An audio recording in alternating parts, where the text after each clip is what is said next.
Go to Manage Products, Marketplace. There are about 30,000 products in the marketplace. You can select by categories or by keywords to find the product you want. You can also check the estimated shipping time and cost to each country with different shipping methods. Click Add to Import List. You'll find the product in Manage Products, Import List. Import List. After editing the product title, description, variants, pricing, and images, you can import the product to your store. Then you will see the product listed in My Products section.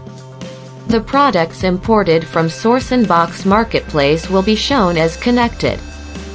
Your store orders for the connected products will sync to Sourceinbox app automatically. You can check them in the section Manage Orders, Sourceinbox Orders. Click Order or Order All to pay for your store orders. Before paying, you can choose the shipping methods and payment methods.